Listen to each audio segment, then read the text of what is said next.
Good evening, students. Today we will learn MS Office package and its application as a MS Word, MS Excel and MS PowerPoint. So today is our day 8 and lecture number 14 and 15. We are very much thankful to School of Studies in Physics, Vikram University, Ujjain, for giving a wonderful opportunity to interact with the students. So today is our last day. In previous 7 days, हमने बहुत सारी regular routines जो कि computer fundamental में हमें लगता है उसके बारे में हमने डिस्कस किया और you can say it is a ABCD of your computer. So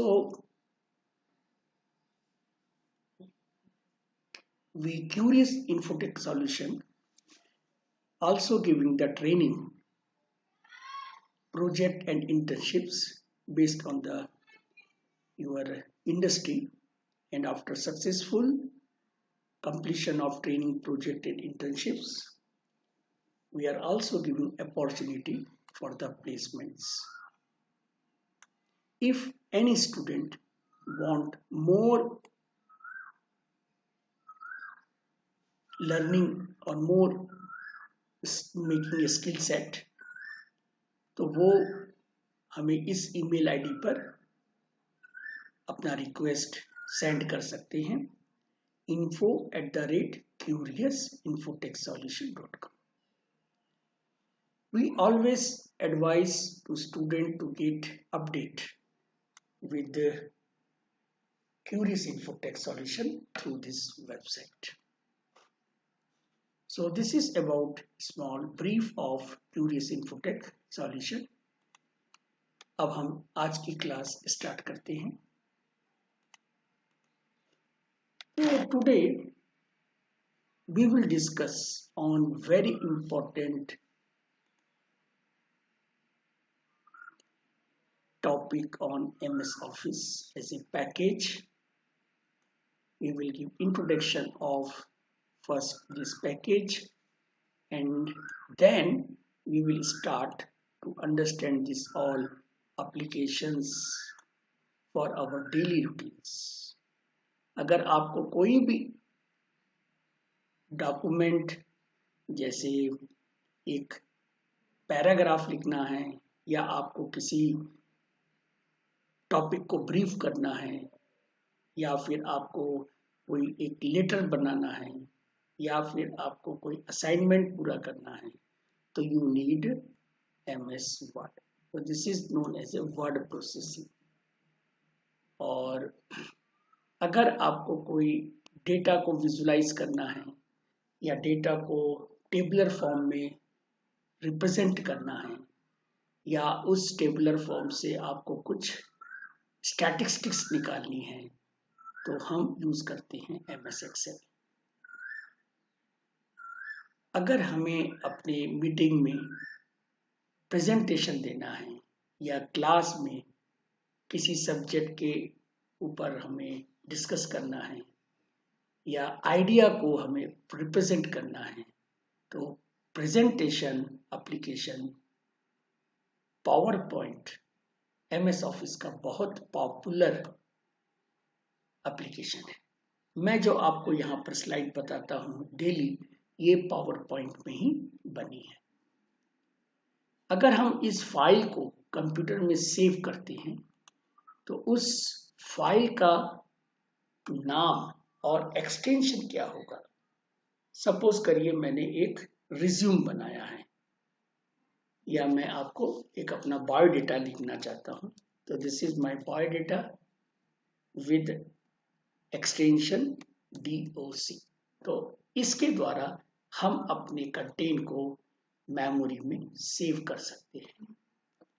अगर मुझे कोई डेटा को विजुलाइज करना है ये समझना है कि वो डेटा मेरा कितना लीनियर है, तो उस चीज को मैं सबसे पहले टेबल में मैट्रिक्स के फॉर्मेट में अरेंज करूंगा और फिर ग्राफ को यूटिलाइज करेंगे। तो अगर सपोज करिए कि ये मेरे को समझना है कि इन 10 number which number is the biggest number, तो मुझे 10 नंबर को अपने टेबल में सेव करना पड़ेगा and through formula I can understand कि which number is biggest number. तो let my file name is number dot Excel file, तो SLSX, this is the Excel file. Let you want to explain your idea to your department, तो हमें एक file बनानी पड़ेगी से idea, my idea, तो मैं इसे माई आइडिया दे देता हूँ and the extension of this file must be PPT। तो these are the one important requirement to start with this MS Office। अब हम नेक्स्ट स्लाइड में MS Office को समझने की कोशिश करते हैं। तो सबसे पहले मेरे माइंड में एक क्वेश्चन आएगा कि what is actually MS Office।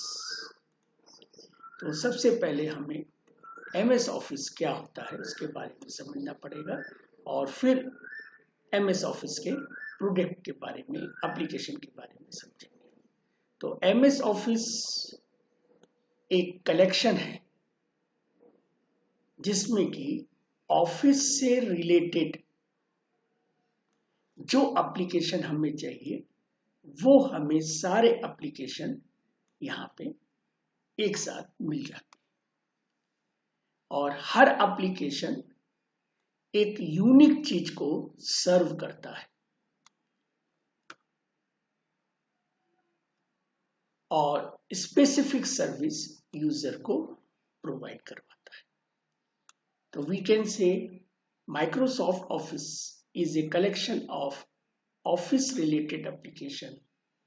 Each application serves a unique purpose and offers a specific service to its user. अगर मैं ये जानने की कोशिश करूं कि MS Office एक्चुअली अपना वर्किंग कब से स्टार्ट किया है, तो यहाँ पे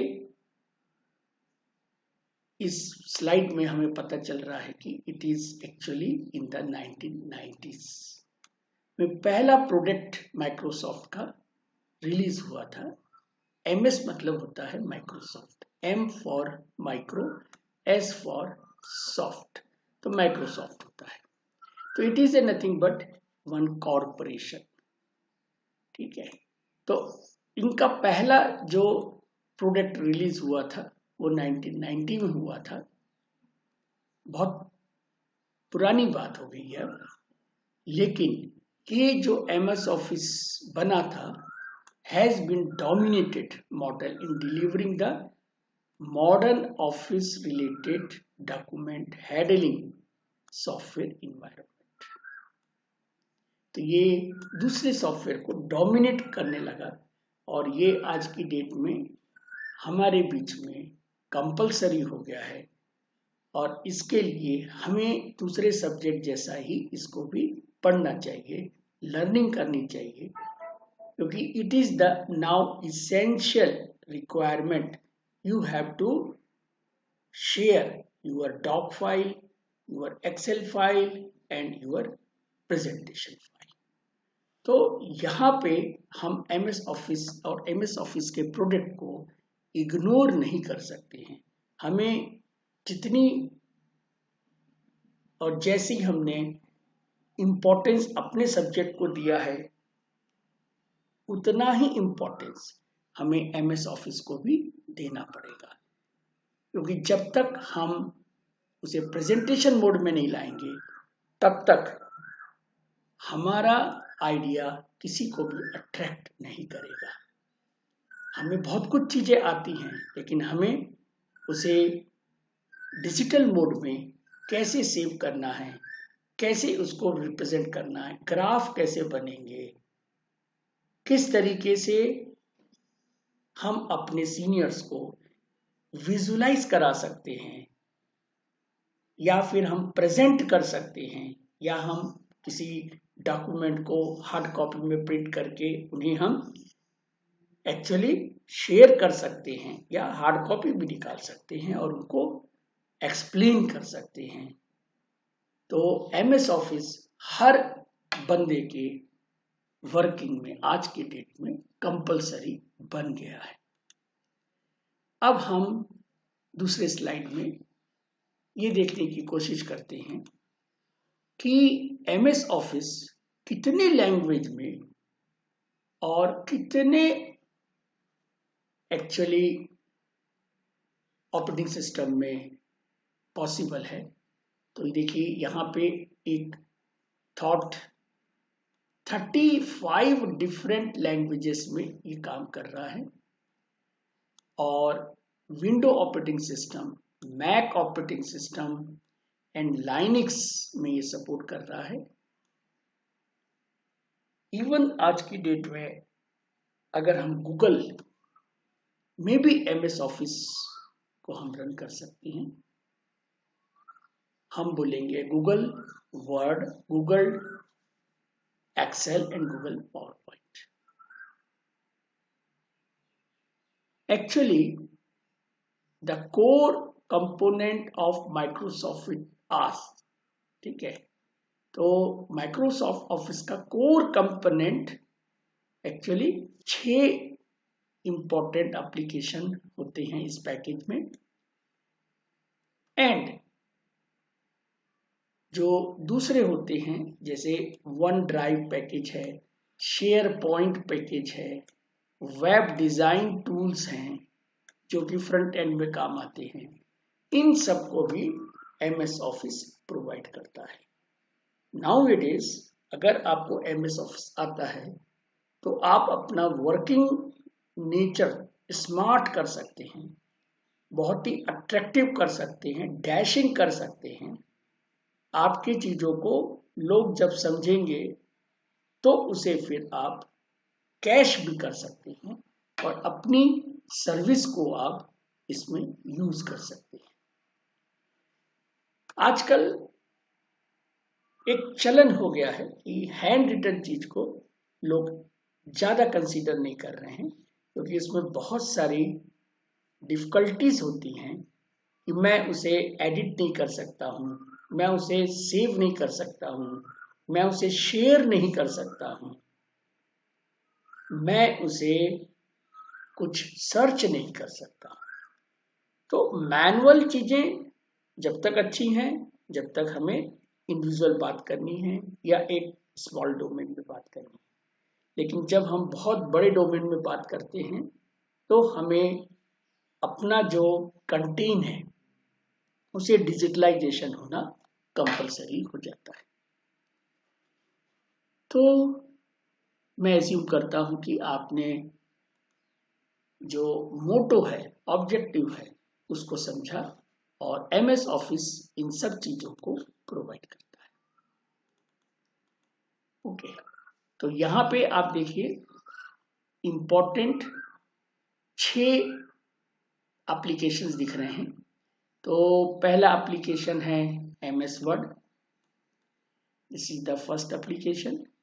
सेकेंड एप्लीकेशन है यहाँ पे एमएस एक्सेल। तीसरा इंपॉर्टेंट पॉपुलर एप्लीकेशन है एमएस पावर पॉइंट। तो ये 3 एप्लीकेशन तो हर कैंडिडेट को, हर बंदे को आना ही चाहिए। अगर ये 3 चीजें नहीं आती हैं तो आप ऑफिस में भी काम नहीं कर पाएंगे। आजकल के ऑफिस बहुत स्मार्ट हो गए हैं, आपको इन तरीके की चीजों को एक्चुअल में सीखना जरूरी हो गया है। इसके अलावा अगर आपको कोई डेटाबेस में काम करना है तो आप यूज करेंगे एमएस एक्सेस, अगर हमें कोई पब्लिशिंग मोड में जाना है तो हम यूज करेंगे MS पब्लिशर, और अगर मुझे कोई वन नोट में जाना है तो मैं यूज करूंगा MS माइक्रोसॉफ्ट वन नोट। तो this 6 are very important, other 2 are also actually required for this package and many are using this kind of the packages. तो अब हम दूसरी स्लाइड में समझना चाहेंगे कि माइक्रोसॉफ्ट एक्चुअली हमें क्या सर्विस प्रोवाइड करता है। तो मैं सबसे पहले आपको एक माइक्रोसॉफ्ट का लुक ही बता देता हूं जिससे कि आपको कंफ्यूजन ना होगा। Now this is the basically your Microsoft. जब भी हम इसको स्टार्ट करते हैं तो हमें एक ऑप्शन मिलेगा कि आप अपने को कौन से फाइल से स्टार्ट करेंगे। पुरानी फाइल से स्टार्ट करेंगे तो देखिए पुरानी फाइल्स बनी हुई हैं, या फिर आप नई फाइल्स बनाना चाहते हैं तो ये नई फाइल्स भी बनी हुई है। कुछ आप दूसरे टूल्स भी यूज कर सकते हैं, टेम्पलेट भी यहाँ पर रेडीमेड मिल जाता है।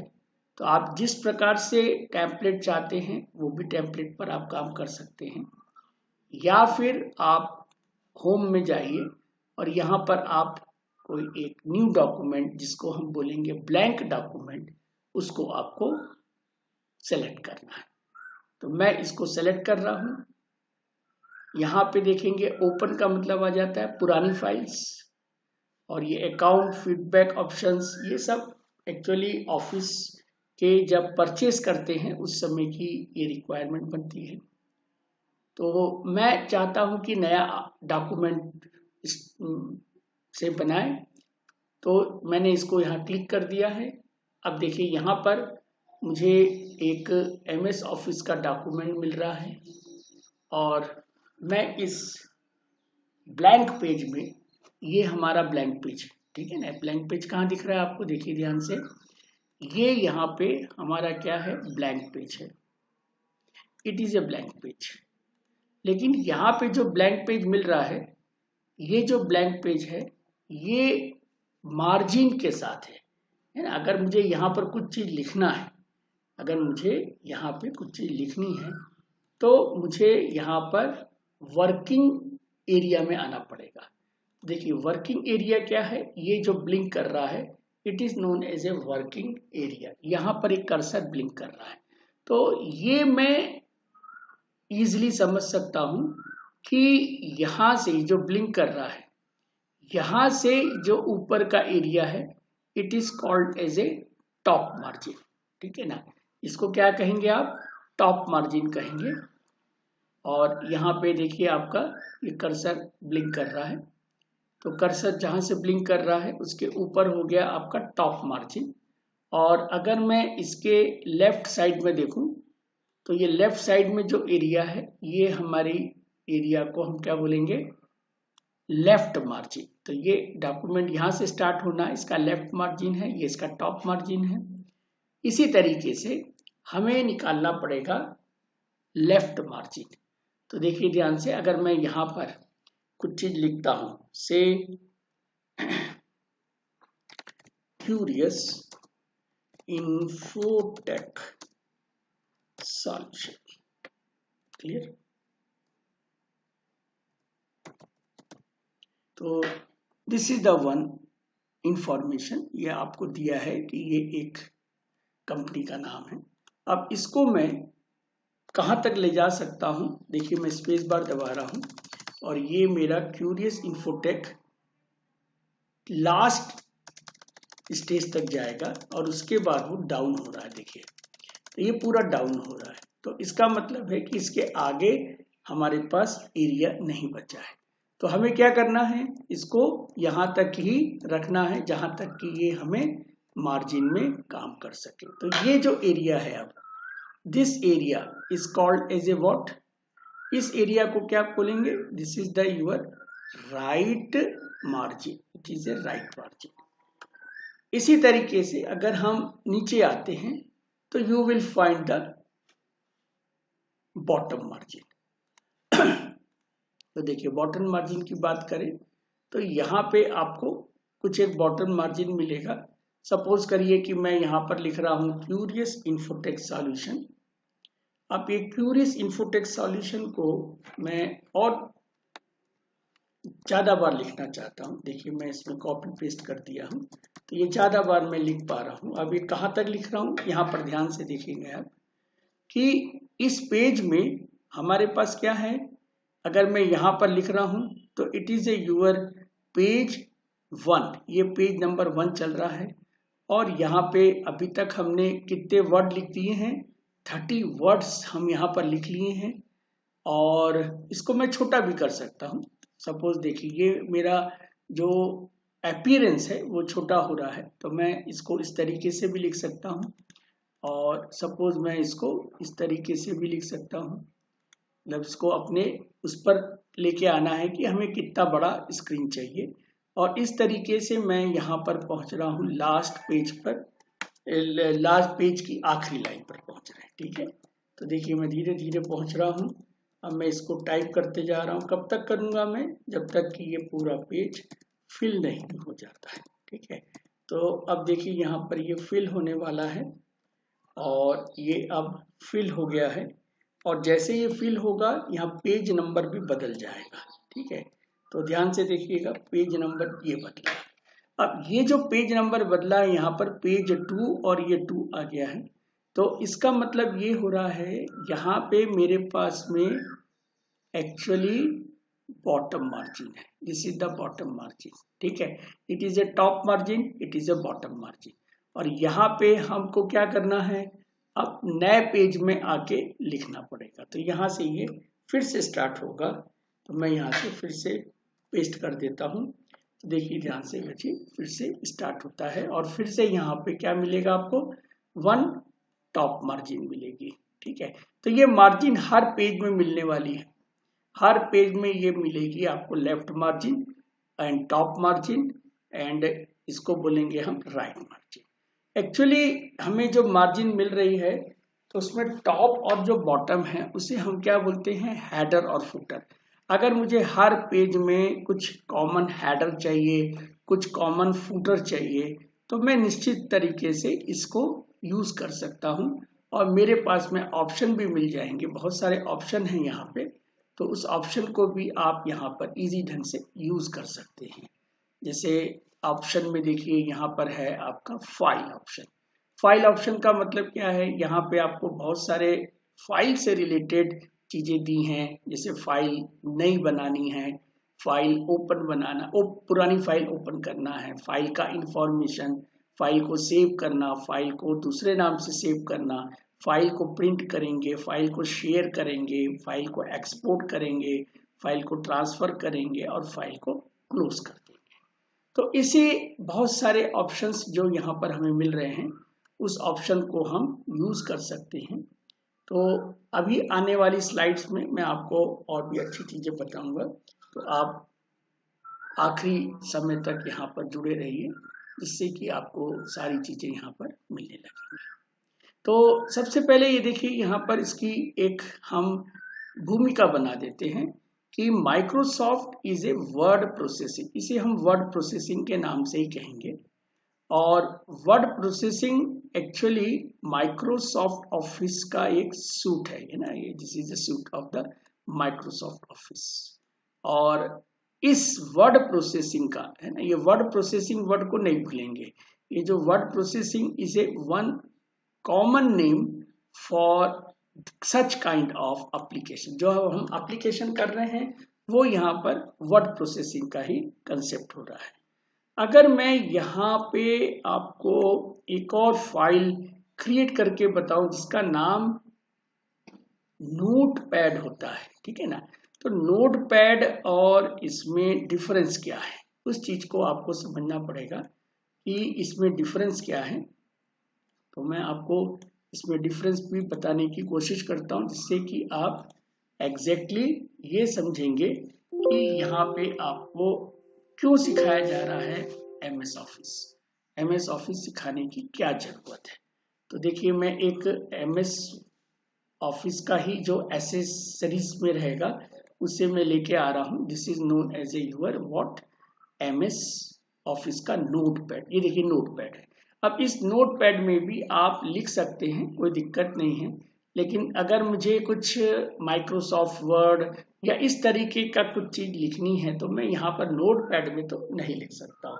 यहाँ पे मैं जो लिख सकता हूँ जैसे माइक्रोसॉफ्ट, और देखिए मैंने क्या लिखा, वर्ड। तो इस तरीके से मैं इन जर्नल लिख सकता हूँ, कोई दिक्कत नहीं है। एज इट इज मैं लिख रहा हूँ इज द वर्ड प्रोसेसिंग, है ना, वर्ड प्रोसेसिंग, और कंपो, है ना, कंपोनेंट।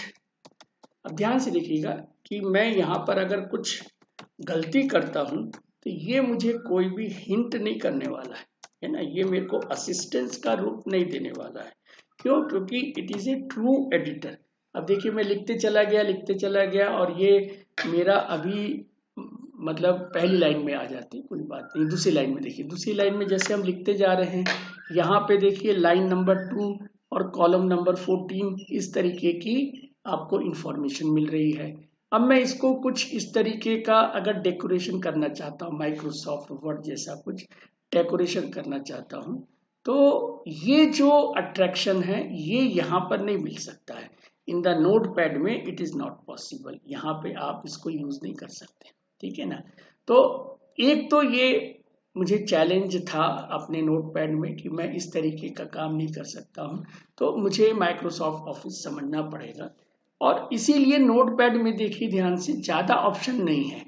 ये ऑप्शन आपको यहाँ पर भी मिल रहे हैं, लेकिन ये ऑप्शन जैसे फाइल, तो ये फाइल का जो ऑप्शन है, ये फाइल ऑप्शन है, देखिए यहाँ पर भी आपको मिल रहा है, और आपके माइक्रोसॉफ्ट ऑफिस में भी फाइल ऑप्शन मिल रहा है। जैसे मैं आपको बताता हूँ, देखिए this is the file option.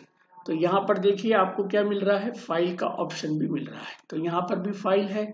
अभी मैं फिर से आपको ओपन करता हूँ नोटपैड, तो देखिए ध्यान से ये नोटपैड में फाइल दिख रहा है और यहाँ पर भी फाइल दिख रहा है। तो दोनों का एक्चुअली टर्मिनोलॉजी एक है, this file of the Microsoft and this file is a file of the your notepad, है ना। देखिए नोटपैड लिखा है, this is the actually indication of notepad. ये देखिए नोटपैड लिखा है, it is A product of notepad.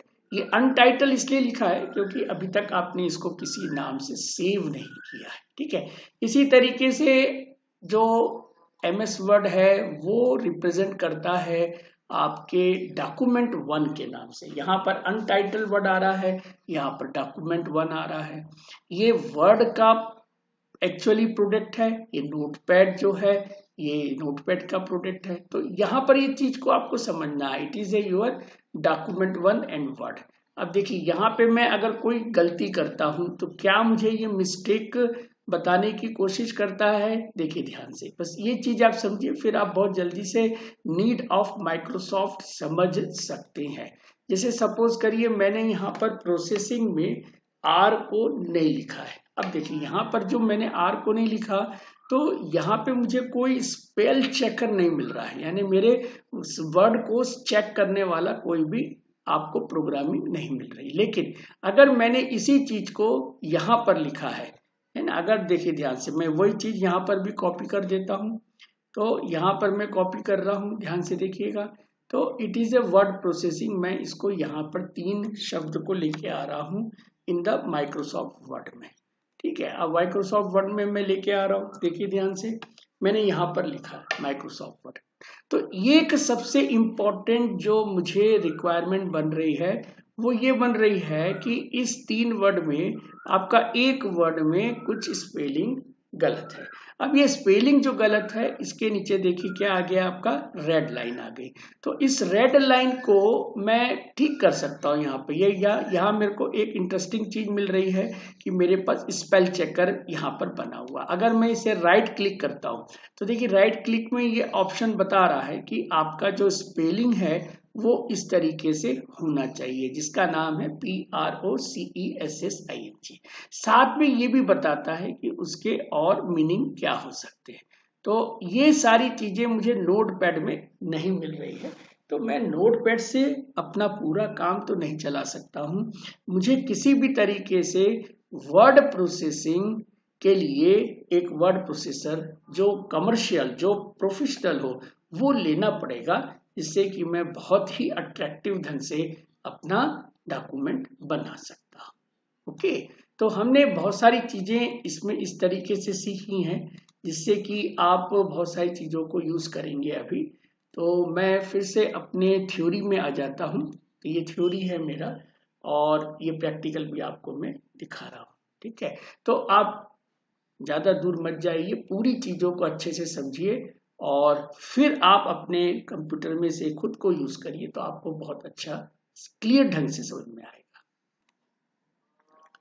अब हमें सबसे इम्पोर्टेंट ऑब्जेक्टिव समझना है माइक्रोसॉफ्ट का प्लेन मेमोरी एक्चुअली वर्क क्या करता है। तो देखिए, सबसे पहली बात है कि हम अपने डॉक्यूमेंट को इंटर कर सकते हैं, टाइप कर सकते हैं, उसे मैं एडिट कर सकता हूं। ठीक है ना। इंटर और एडिट में क्या अंतर है? इंटर का मतलब ये है कि मैंने टाइप किया और मैं टाइप करते जा रहा हूं।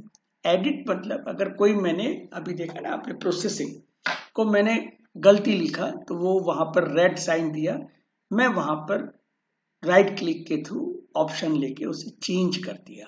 तो this process is known as a edit और editing the document. Formatting, formatting का मतलब क्या होगा? हमने अगर कोई भी डॉक्यूमेंट लिखा है, उसे हम अट्रैक्टिव बना सकते हैं। एक स्टैंडर्ड जो होता है डॉक्यूमेंट का, उसे हम यहाँ पे फुल फ्लैश बना सकते हैं, जिससे कि आपका जो भी एक्चुअली सीनियर है या जिसको आप प्रेजेंट करने चाहते हैं डॉक्यूमेंट, उसे वो एक्सेप्ट करना चाहिए। अगर वो उसमें गलतियां निकालेगा तो मान के चलिए कि आपका जो वर्क है वो कोई भी काम का नहीं। ठीक है, तो ये एक बहुत इंपॉर्टेंट है कि आपको फॉर्मेटिंग यहाँ पर कर सकते हैं। फॉर्मेटिंग यानी कहीं अंडरलाइन करना है, या कोई वर्ड को बोल्ड करना है, या किसी वर्ड को आपको थोड़ा सा स्लाइंट यानी इटैलिक करना है। तो ये जो फॉर्मेटिंग है आप एमएस वर्ड में अच्छे से कर सकते हैं। चौथा इंपॉर्टेंट वर्क है दैट इज द सेव। आप अपने डॉक्यूमेंट को सेव कर सकते हैं परमानेंटली, जब आपको चाहिए उसे आप वहां पे यूज कर सकते हैं। तो यहाँ पर सेव ऑप्शन है, आप चाहें तो उसे अपने हार्ड डिस्क में सेव कर सकते हैं, या कोई रिक्वायर्ड फोल्डर में सेव कर सकते हैं। इसी तरीके से जब आपने कोई फाइल को सेव कर दिया है, आपने अपने फाइल को अगर सेव कर दिया है, तो मान के चलिए कि वो वहां पे सिक्योर है, कोई दिक्कत नहीं हो रही है। लेकिन हमें यह समझना है कि क्या वो फाइल फिर से ओपन हो सकती है, जिससे कि मैं आगे का अपना वर्क कर सकता हूं। ठीक है, तो ये एक इम्पॉर्टेंट बात हमें समझना है कि किस तरीके से ये एग्जैक्टली हो सकता है।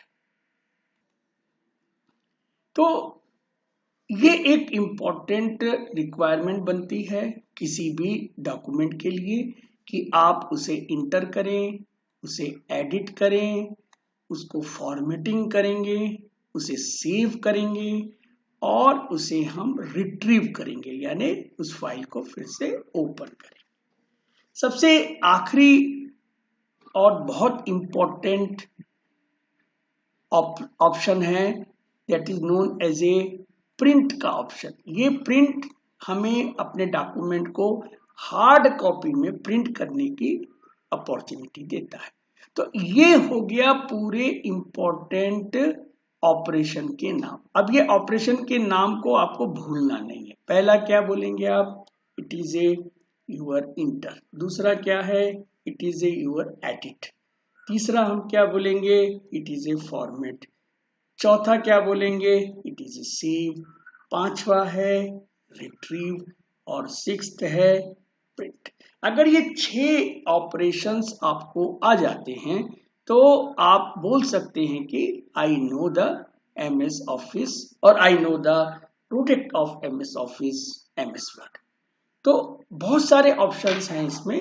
इस पूरे ऑप्शन को अगर आप समझना चाहेंगे तो बहुत समय भी लग सकता है, तो हम लोग यहाँ पे कुछ इम्पोर्टेंट ऑप्शंस को ही समझाने की कोशिश करेंगे, ठीक है। तो जिसमें इंटर है, एडिट है, फॉर्मेट, सेव, रिट्रीव, आप इन सब चीजों को ही समझने की कोशिश करेंगे। तो आगे की स्लाइड में यही सारी चीजें हम समझाने की आपको कोशिश करवा रहे हैं। तो देखिए, सबसे पहले हमारे पास MS वर्ड का विंडो ओपन हो गया है। तो इस ओपन को हम क्या बोलेंगे, जो यहाँ पर आपको एक रेड कलर से जो दिखाने की कोशिश कर रहे हैं, आप ध्यान से देखिए, ये जो रेड यहाँ पर दिख रहा है, it is a your red, मैं उसके बाहर बना रहा हूं। यहाँ पे आपको बता रहे हैं कुछ डॉक्यूमेंट 1 इन माइक्रोसॉफ्ट वर्ड लिखा है, इसे क्या बोलेंगे, इसे हम बोलते हैं टाइटल बार। यानी ये आपके डॉक्यूमेंट का टाइटल बता रहा है कि ये फाइल का नाम क्या है। तो बेसिकली इसका काम क्या है कि हमें अपना डॉक्यूमेंट का नाम देना है, जिससे कि हम उसे कहीं पर भी सेव किए हैं तो वहां से हम उसे सर्च करके देख सकते हैं। तो बेसिकली ये जो करंट फाइल है ना, उस फाइल का यहाँ पे हम नाम लिखेंगे। बस एक सबसे पहली बात आपको समझ में आनी थी इस स्लाइड में, और कुछ भी आपको इस स्लाइड में हम नहीं समझा रहे हैं, इसमें केवल ये बता रहे हैं कि यहाँ पर आपका इंपॉर्टेंट क्या आएगा, फाइल का नाम आएगा, ठीक है। फाइल का नाम लिखेंगे, आप चाहे तो उसको अंडरस्कोर से भी लिख सकते हैं, आप चाहे तो उसको एक साथ भी लिख सकते हैं, जैसा आपको इंपॉर्टेंट लगे, जिससे कि आप उसे याद रख सके, उसका फाइल का नाम देंगे। अब मैं यहाँ का नाम सपोज देना चाहता हूं, तो मैं इसमें क्या लिख दूंगा, सपोज क्यूरियस, मैं क्यूरियस नाम से इसको देता हूँ, क्यूरियस। तो एक्चुअल में इसका फाइल नाम क्या बनेगा, डॉट बनेगा, जो कि सेव होगा। तो हमें यहाँ पर .doc नहीं लिखना है, ये ऑटोमेटिकली ऐड हो जाएगा। अब ये मैंने लिखा फाइल का नाम Curious1, ये पहला फाइल हो गई। फिर दूसरे फाइल का नाम क्या लिखा, Curious2, दूसरी फाइल हो गई। अब ये Curious3, अब आप बोलेंगे कि सर क्या कर रहे हैं, Curious1, Curious2, भाई आपको भी समझ में नहीं आ रहा है ना कि Curious1 मैंने क्यों बनाई। तो इस तरीके की फाइल का नाम नहीं लिखना है ना। कुछ लोग क्या है, अपना नाम ही लिख देते हैं, कुछ लोग क्या करते हैं, अपना नाम लिख देते हैं। अब वो नाम तो लिखना सही है, वही आपकी फाइल है, आप अपना नाम लिख सकते हैं। तो सपोज करिए मेरा नाम है मोहन, तो मैंने लिख दिया मोहन1। अब मैंने दूसरा फाइल का बना दिया, उसका नाम भी दे दिया मोहन2। अब तीसरा बना दिया, उसका नाम भी दे दिया मोहन3। अब देखिए, क्यूरियस के नाम से भी आपको समझ में नहीं आ रहा था, मोहन के नाम से भी समझ में नहीं आ रहा है। तो ऐसी चीजों को हम लोग एक्चुअली अवॉइड करना चाहिए फाइल का नाम देने के लिए। तो सिंपल सा फाइल का नाम क्या देंगे, सपोज पहला फाइल है मेरा बायोडेटा, तो मैंने यहाँ पर बायोडेटा दे दिया। अब मेरे को पता चल गया कि भाई मेरा जो बायोडेटा है वो इसके अंदर में सेव है। अब सपोज करिए कि मैं फिर से एक और बायोडेटा दे देता हूँ। अब ये बायोडेटा और वो पुराना वाला बायोडेटा, फिर मैंने बायोडेटा दे दिया। अब बताइए, अब ये 3 बायोडेटा किसके हैं, क्या ये मोहन के हैं? तो चलिए मैं मोहन लिख देता हूं। अब मैं क्या करना चाहता हूं, इसके पीछे में मोहन लिखना चाहता हूं, तो दिस इज माय मोहन, मैंने इसको अंडरस्कोर से लिखा। आप चाहें तो इसको मोहन को इस तरीके से भी लिख सकते हैं, या फिर आप ऐसा कुछ लिखना चाहते हैं स्पेस देके तो भी आप लिख सकते हैं। तो ये मॉडर्न एक्चुअली नेमिंग कल्चर बन गया है, पहले स्पेस नहीं होता था, आजकल स्पेस भी आप यूज कर सकते हैं। अब ये बायोडेटा तो बन गया मोहन का। अब ये तीनों एक हैं, अब एक ही होंगे क्योंकि नाम ही वैसा रखा है आपने। अब ये 3 अलग कैसे कर सकते हैं, तो देखिए अलग करने का सबसे सिंपल तरीका ये है कि आप उसको लिखिए वर्जन 1। ये आपने किसी वर्जन 1 से बनाया, फिर आपने उसको थोड़ा मॉडिफाई कर दिया, तो इसको वर्जन 2 दे दीजिए। फिर आपने कोई मॉडिफाई किया तो ये 3 हो गया। तो इसका मतलब ये हो गया कि ये आपने यहाँ पे बताया कि करंट वाला कौन सा है, बायोडेटा मोहन V3, ठीक है। तो ये आपको एक्चुअल में माइंड में जो डेवलपमेंट होता है ना, वो एक्चुअल में यहाँ पर टाइप करना है। अगर वो डेवलपमेंट ही नहीं सही हो रहा है तो कोई मतलब ही नहीं रह गया, ठीक है। तो अब देखिए ध्यान से, हम इसको चाहें तो इस तरीके से और ऐड कर सकते हैं से। अब इसके बाद मैंने लिखा कि भाई कौन से तारीख को बनाया। सपोज करिए कि आपने पिछले साल बनाया, तो पिछले साल बनाया तो सपोज करिए कि आज आपका तारीख कौन सी है, आज 19 तारीख है, ठीक है। या सपोज आपकी जो भी तारीख है आप तारीख ले लीजिए। सपोज मैं लेता हूं 10 जून। 10 जून अभी कौन सी का है, 2020 का है। तो भाई मैंने उस समय अपना ये बायोडाटा बनाया था, तो मैंने आपको इस तरीके से लिख लिया। अब मैं अगले साल फिर से कुछ नया बनाना चाह रहा हूं, तो मैंने यहाँ पर लिखा 10 जून 2021, ठीक है। अब मैंने तीसरे बार इसको बनाया है, तो ये मेरा करंट चल रहा है, तो मैं क्या बोलूंगा इसको, 10 जून और 2022, ठीक है भाई। तो इस तरीके से आप अपने फाइल को बनाना चाहिए, जिससे कि सारी चीजें आपको क्लियर हो जाती है, ठीक है। तो मेरे ख्याल से हम स्लाइड में इस तरीके से समझ रहे हैं जैसे कि हम किसी क्लास 1 में समझ रहे हैं, ठीक है। लेकिन ये जरूरी है, जरूरी इसलिए है कि हमें वो चीज पता ही नहीं है जो चीज बाद में हमको मतलब पजल बना देगी, चैलेंज बना देगी, इतना बड़ा आपका जाल बन जाएगा। उसमें से आपको अपना एक फाइल निकालना है, तो फाइल कैसे निकालेंगे, सर्च करके निकालेंगे। मैनुअल निकालना आपके लिए मुश्किल है भाई। 2 फाइल है उसमें से निकालना इजी है, 20 में से भी निकालना इजी है। अब सपोज करिए 500 फाइल है, 5000 फाइल है, 50,000 फाइल है, उसमें से आपको निकालना, कहाँ तक आप एक एक चीजों को मैनुअली देखोगे, ठीक है। तो आपको कुछ पता रहना चाहिए कि मैंने भाई उसको सी से स्टार्ट किया था, ए से स्टार्ट किया था, इस तरीके की कुछ बातें आपको और भी समझानी पड़ेंगी। जरूर समझाएंगे हम आपको, आप बने रहिए हमारे साथ। और हो सकता है आगे की भी कोई क्लास है वहां पर भी आप ऐड हो सकते हैं हमारे साथ, और आप पर्सनली भी हमारे साथ कोई भी स्किल सेट के लिए जुड़ सकते हैं, ओके। तो अब हम दूसरे स्लाइड में देखते हैं कि this file has not yet been saved, है ना। क्या बता रहे हैं हम यहाँ पे आपको, हम ये बता रहे हैं कि जब तक ये डॉक लिखा हुआ है, ये जब तक डॉक लिखा है, इसका मतलब है कि अभी तक आपने इसे सेव नहीं किया है।